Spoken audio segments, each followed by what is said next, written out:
अजी सुनते हो।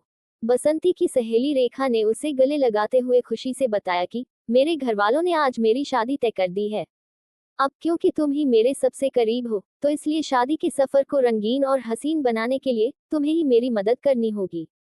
बसंती ने कहा कि मुझे तू जो कुछ कहेगी मैं कर दूंगी, लेकिन एक बात तुझे अभी से समझा देती हूँ कि शादीशुदा जिंदगी के सफर में खुशियां कम और कांटे अधिक होते हैं।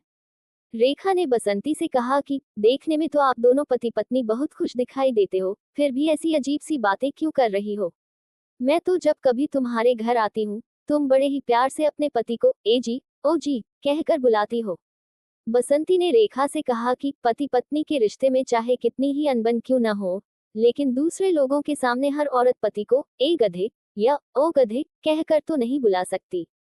इसलिए हर औरत अपने पति को ए जी, ओ जी कहकर बुलाती है। रेखा ने बसंती से कहा कि क्या तुम्हारे घर वालों ने शादी से पहले जीजाजी के बारे में अच्छे से जांच पड़ताल नहीं की थी। बसंती ने जवाब दिया कि घर वालों ने तो सब कुछ किया ही था, मैंने भी कई प्रकार के व्रत और पूजा की थी। अपनी मौसी के कहने पर मंत्रत नाम की एक नदी में बहुत सारे पैसे भी डाले थे, ताकि मेरी शादी किसी अच्छे से लड़के से हो सके। रेखा ने हैरान होते हुए पूछा कि फिर क्या हुआ। बसंती ने बताया कि जब शादी के बाद मैंने मंत्रत नदी से इस बारे में शिकायत की, तो मुझे ये जवाब मिला कि जितने पैसे तुमने दिए थे उसमें तो ऐसा लड़का ही मिल सकता था। अभी ये दोनों सहेलियां बातें कर ही रही थी कि बसंती का पति वीरू दारू के नशे में टुन होकर झूमता हुआ घर में घुसा। दरवाजे पर बसंती के हाथ में झाड़ू देखते ही वीरू उससे बोला कि डार्लिंग क्या बात है, आज अभी तक तुम्हारा काम खत्म नहीं हुआ। अब जल्दी से यह झाड़ू वगैरह छोड़ो और मेरे लिए खाना बना दो, बहुत जोर से भूख लगी है। जैसे ही बसंती रसोई घर में खाना बनाने के लिए गई, तो रेखा ने वीरू से कहा कि जीजा जी मैंने सुना है कि जो लोग शराब पीते हैं उनकी कोई भी दुआ कबूल नहीं होती। वीरू ने नशे में जोर से हंसते हुए कहा कि जिन्हें दारू मिल जाती है उन्हें दुआ की जरूरत ही नहीं होती। वैसे आज तुम हमारे घर का रास्ता कैसे भूल गई। रेखा ने मिठाई का डिब्बा वीरू की तरफ बढ़ाते हुए कहा कि आज मेरी सगाई हुई है, उसी की मिठाई आपके लिए लेकर आई थी।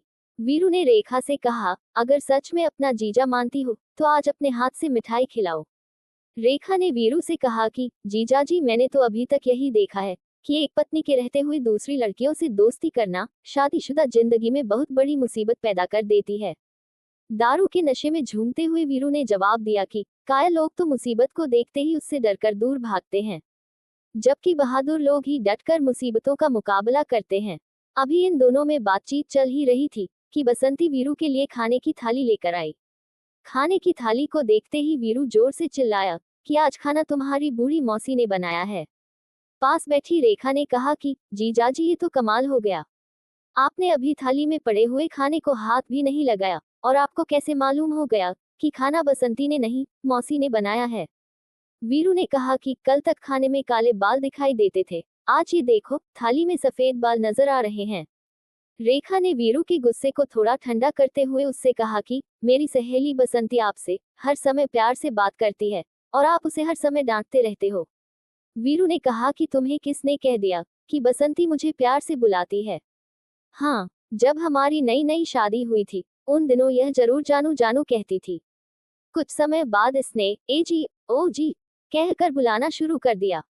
उसके बाद तो यही सुनने को मिलता है, अजी सुनते हो।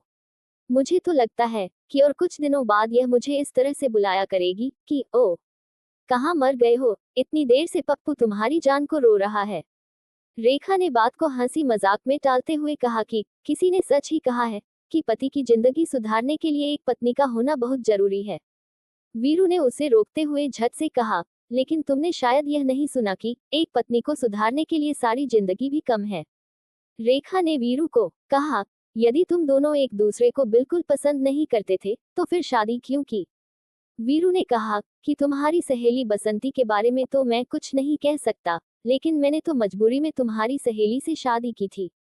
रेखा ने कहा कि कैसी मजबूरी थी जो आपको यह शादी करनी पड़ी।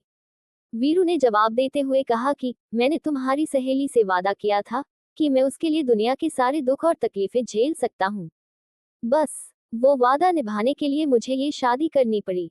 रेखा ने वीरू से कहा कि उम्र और तजुर्बे में आप मेरे से कहीं अधिक जानते होंगे, परंतु जहां तक मैंने जिंदगी को जानने की कोशिश की है तो यही पाया है कि हम अपने आप को हर काम में निपुण समझकर दूसरों को ठीक करने की कोशिश करते हैं।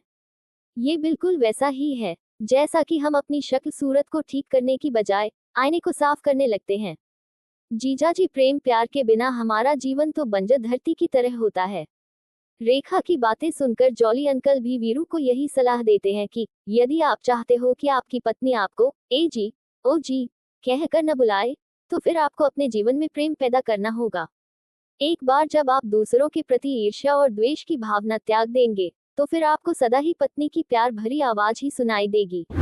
आपको कभी भी यह नहीं सुनना पड़ेगा कि अजी सुनते हो। कोई भी व्यक्ति कभी पूर्ण नहीं होता और कोई भी हर समय नहीं जीतता।